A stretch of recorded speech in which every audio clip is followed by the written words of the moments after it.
Este año, para conmemorar el día 8 de marzo, desde el Instituto Fuenterroniel de Fuente del Maestre, hemos querido hacer un merecido homenaje a todas aquellas mujeres que lucharon para hacerse un hueco en la sociedad y escribir su propia historia. Y es que su esfuerzo y tenacidad consiguieron mucho más que eso. Construyeron un futuro muy diferente al que se preveía. Muchas de estas mujeres tienen algo en común. Se atrevieron a saltarse las normas imperantes en su tiempo y a crear sus sueños, sorteando infinitos obstáculos que las reglas sociales imponían para las féminas. Esta exposición que tenemos en el centro es nuestra pequeña contribución para ellas.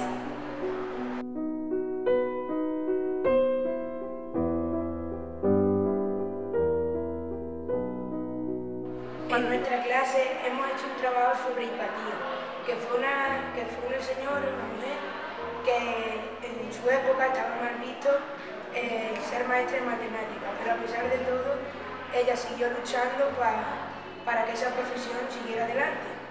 Con todo eso, creó el lenguaje algebraico, que es un lenguaje que actualmente se sigue utilizando. Por desgracia, falleció por defender esos derechos. Y Patria fue una mujer que hizo muchas obras, como la que desarrolló en la aritmética en el álgebra y tuvo influencia sobre varias obras griegas. Trabajó también en la construcción del astrolabio hidrométrico, que son una de las obras de Patria que se siguen utilizando. Además, hizo aportaciones a la astronomía, muy importantes para comprender el sistema solar. Estas obras también se siguen utilizando y son muy importantes hoy en día.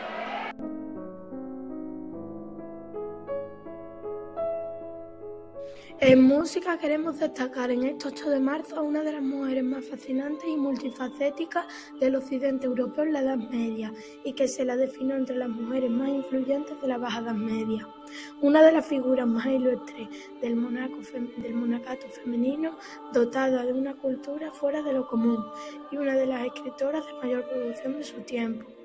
La música ocupó un lugar distinto en su vida, obra y pensamiento, escribiendo numerosos tratados y magníficas composiciones. Entre sus creaciones más conocidas se encuentra el bellísimo ciclo de canciones de la Sinfonía de la Armonía de las Revelaciones Celestiales. Hildegarda era sabia y bondadosa, pero a la vez rebelde, libre y testaruda. Mantuvo un pulso constante con las autoridades eclesiásticas de la época, enfrentándose en varias ocasiones al poder masculino y mostrando gran independencia y autoridad frente a la jerarquía instituida del momento. La abadesa negoció en un mundo de hombres desde su calidad de mujer, consiguiendo una autoridad en su época que más tarde le fue negada. No solo se enfrentó al poder practicar, sino que, en ocasiones, prescindió literalmente de él. Hoy día, los musicólogos valoran mucho su obra. Existen grabaciones de su obra completa y curiosas mezclas de sus melodías con ritmos techno y new age, que pueden gustar o no, pero demuestran lo universal de su genio. Durante sus últimos años, su fama continuó extendiéndose por todo el continente.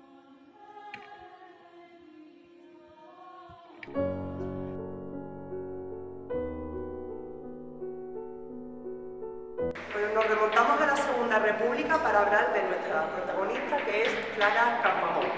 Fue una política española y pionera en la militancia feminista.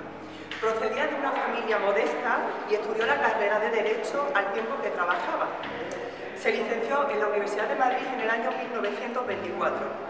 Al tiempo que ejercía su actividad como abogada, sus inquietudes políticas le llevaron a aproximarse a los socialistas y fundar una asociación femenina universitaria.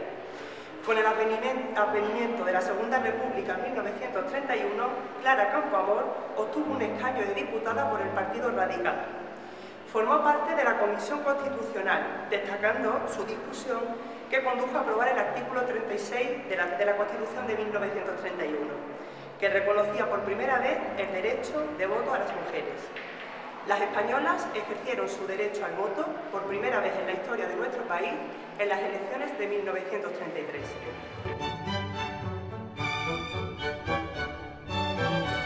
Gaspard Jusson fue una filósofa moral del siglo XVII, ¿vale? Una filósofa francesa, considerada como la primera filósofa en la que su obra estaba dirigida exclusivamente a mujeres, ¿vale? A diferencia de los tratados de filosofía de aquella época, cuya audiencia principal eran los hombres. Entonces ella promovía la libertad hacia la mujer y también promovía que una mujer podía tener una vida plena sin necesidad de estar casada. Se le considera además la única filósofa que no tuvo ni consejero durante su carrera, ni tampoco marido.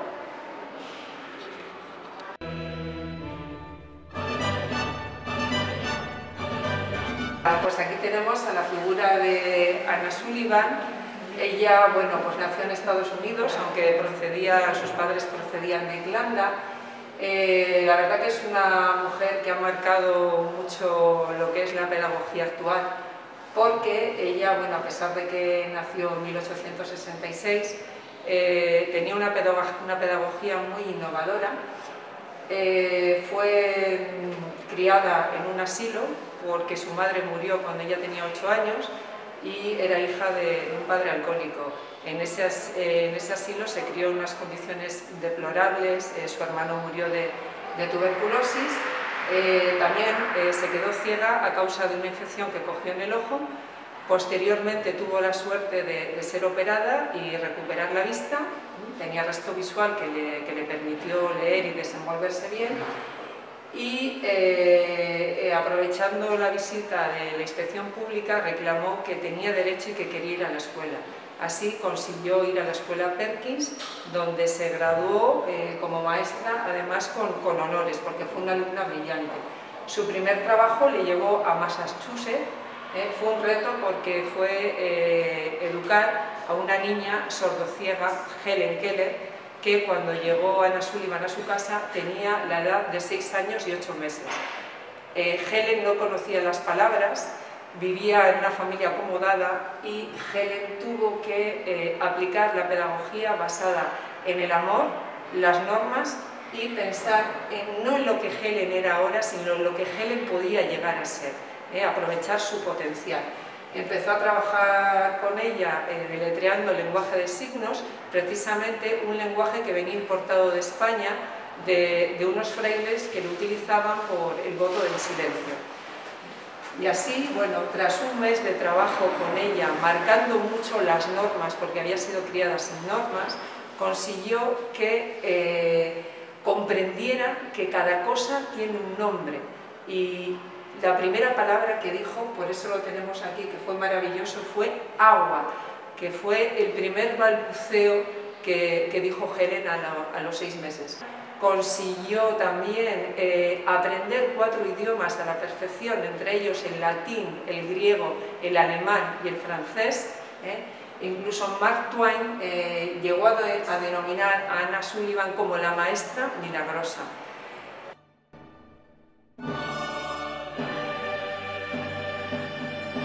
Nosotros en nuestro curso hemos cogido a una mujer rusa llamada Sofía Kovalevskaya, que fue la primera mujer en el mundo en conseguir un doctorado en matemáticas. Sofía tenía mucho interés por el saber y en concreto por el mundo de las matemáticas, entonces convenció a su padre de que le contratara un profesor de matemáticas. Al final se decidió por estudiar matemáticas en la universidad, pero en Rusia no se le tenía permitido, así que se casó con un estudiante para poder salir de Rusia y estudiar en Alemania. Sofía empezó a dar clases en la Universidad de Estocolmo, donde ganó varios premios y consiguió sacarse el doctorado en matemáticas. Finalmente, ella murió haciendo montañismo en Francia.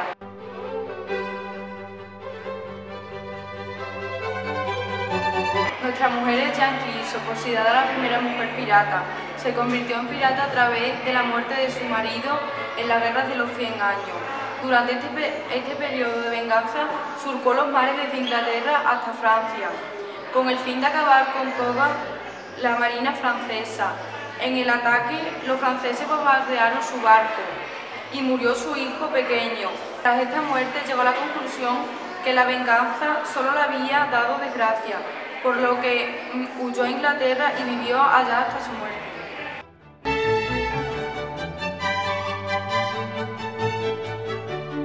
Presentamos a Heidi Lamar. Nació a principios del siglo XX.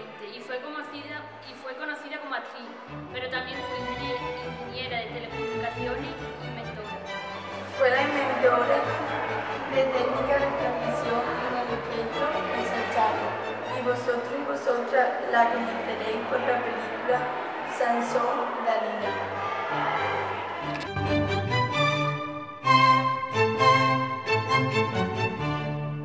Buenos días, desde el Departamento de Tecnología vamos a destacar a Emily Roblin, que fue la primera ingeniera de campo. Ella junto con su marido diseñó el puente de Brooklyn en Nueva York, que unía los distritos de Manhattan y de Brooklyn.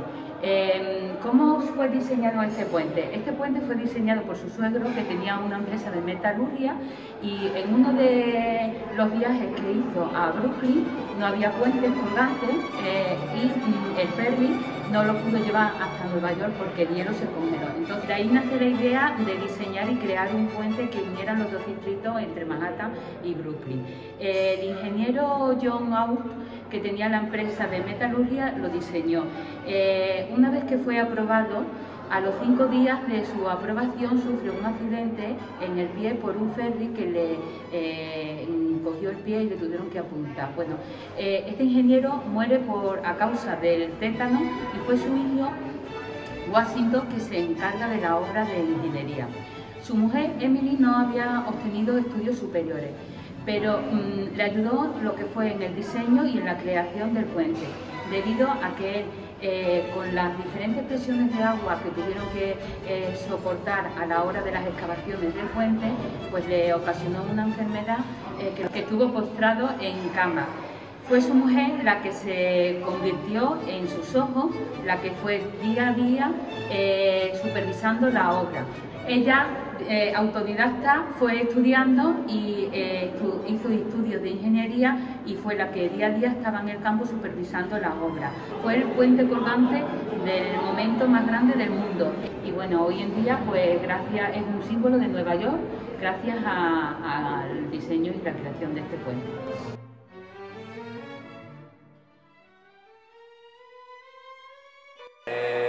María Mitchell nació en 1818 en Massachusetts, fue bibliotecaria, astrónoma y profesora de ciencia. En 1847 descubrió un cometa, en 1847 Sexto, que posteriormente le pusieron el nombre de María Mitchell en su honor. Aparte del gran éxito laboral y profesional que tuvo, en parte gracias a sus padres, porque desde un inicio se involucraron y se comprometieron a que tuviera las mismas oportunidades que sus hermanos. Era la tercera hija de un total de 10 hijos y desde un principio sus padres le dieron las mismas oportunidades tanto en la educación como en su vida social que a sus hermanos. En 1843 se involucró en la defensa de los derechos sociales y muestra de ello es que se negó a llevar prendas de vestir que estuvieran confeccionadas con algodón sureño. También fue una gran defensora del sufragio universal, siempre defendió el derecho de la mujer a voto y todo esto le llevó a entrar en el Salón de la Fama un poco más de un siglo después de fallecer.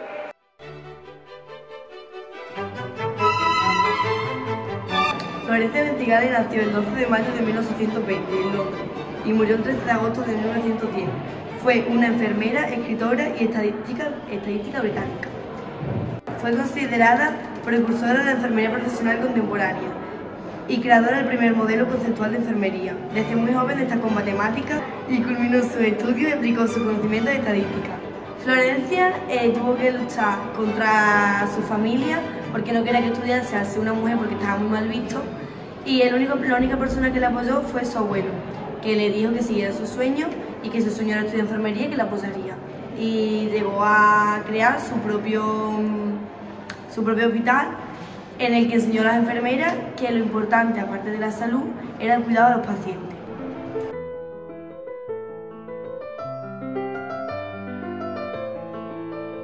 Somos un grupo de estudiantes de formación profesional de integración social y atención a personas en situación de dependencia.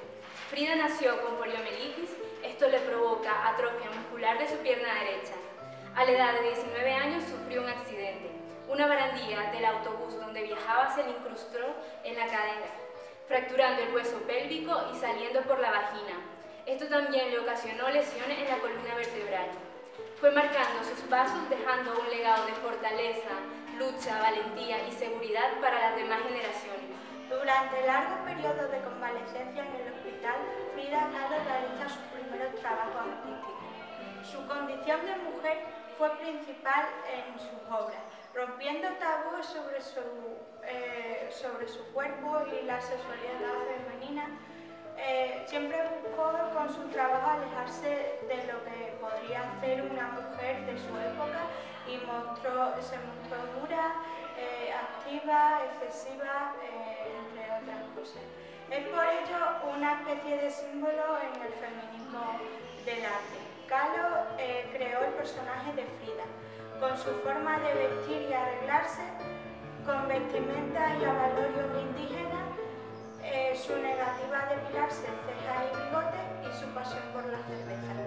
Bueno, yo voy a hablar sobre el autorretrato, ¿vale?, de la mujer sufriendo, llamado La columna rota. Frida Kahlo llevaba una vida de sufrimiento a causa de su accidente, ¿vale?, donde sufrió varias fracturas, la columna vertebral, costillas, clavículas, pelvis, que desde entonces fueron continuas operaciones, hospitalizaciones y el dolor extremo. Lo único que le ayudó a curar su dolor fue el arte. En estos autorretratos explica de forma clara lo que sucedía con su cuerpo, ¿vale? Llora porque tiene la columna rota y solo un corset de metal la mantiene firme. Los clavos por todo el cuerpo representan el dolor que a su rostro se había acostumbrado. Luego también Frida aguanta con resignación, sacando belleza donde no la puedo ver, como sacar agua de ese desierto que tiene detrás. Pues yo voy a hablar del autorretrato con monos que hizo ella cuando tenía 36 años. En ese mismo año empezó a dar clases de pintura, pero lo tuvo que dejar por sus problemas de salud. En el retrato, como vemos, aparece una mujer seria y madura, que con su característica principal de su única ceja, la rodean 4 monos, que 2 de ellos están bastante pegados a ella, que representaban los hijos que ella nunca pudo tener debido a sus problemas con los abortos. Entonces estos animales que vemos pues posiblemente servirían para sobrellevar la soledad y el deseo por tener niños. El fondo es una planta tropical que comúnmente ella usaba en sus obras y bueno, los autorretratos son un tercio total de sus obras que lo hacían porque ella es la que mejor se conocía y pasaba mucho tiempo sola.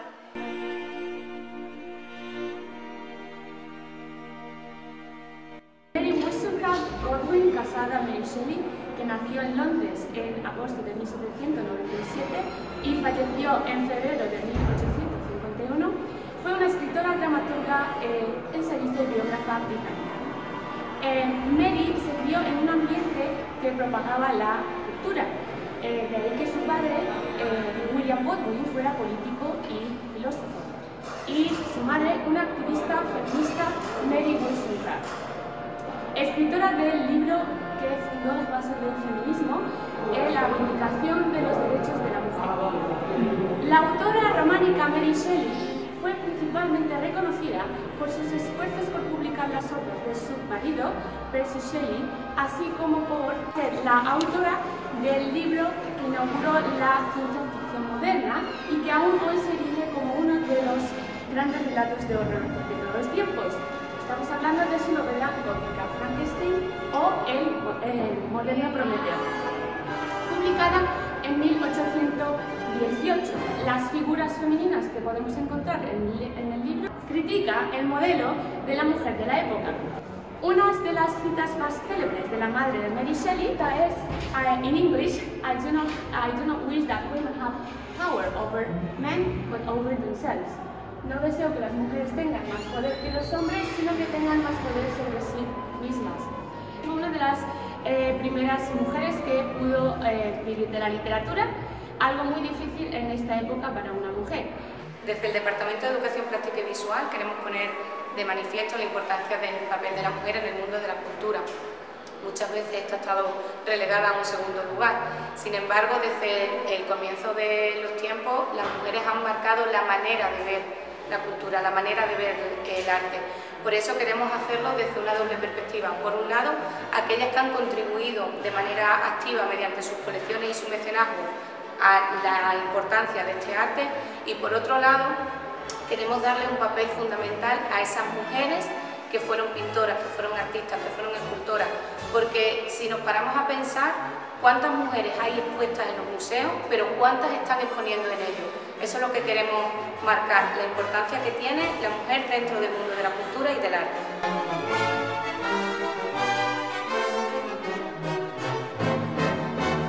Hola, soy Ángel Santos, una pintora del movimiento surrealista.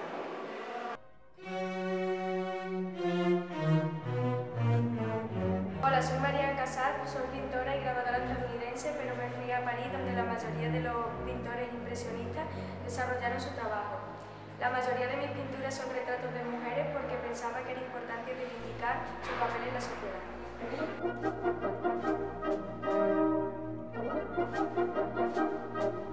Hola, soy Tamara de Lempica, desde joven me dediqué al mundo del arte. Estoy muy orgullosa porque conseguí vivir del arte, cosa que en una mujer era muy complicado. Me codeé con grandes artistas como Picasso y Dalí, que reconocieron la importancia de un trabajo.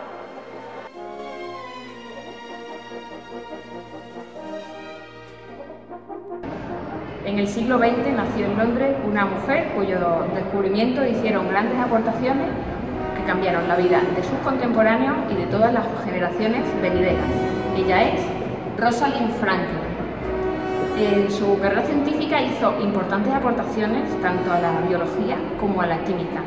En vida nunca recibió el reconocimiento que se merecía y ahora es recordada por haber hecho una famosa fotografía al ADN que en su momento sirvió a otros colegas, a otros investigadores, para poder describir la estructura de esta molécula tan importante para la vida. Rosalind solía decir que la ciencia y la vida no debían nunca ser separadas. Ella consiguió unificar estas dos virtudes, estas dos cualidades, y durante toda su vida se consideró una persona muy feliz.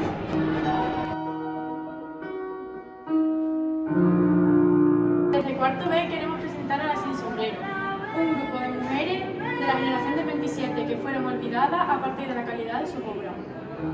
Una de estas escritoras fue Margarita Ferrera, que a pesar de tener una vida difícil y de ser juzgada y marginada por la sociedad desde el principio del siglo XX, consiguió ser una mujer liberada. Es una de sus obras.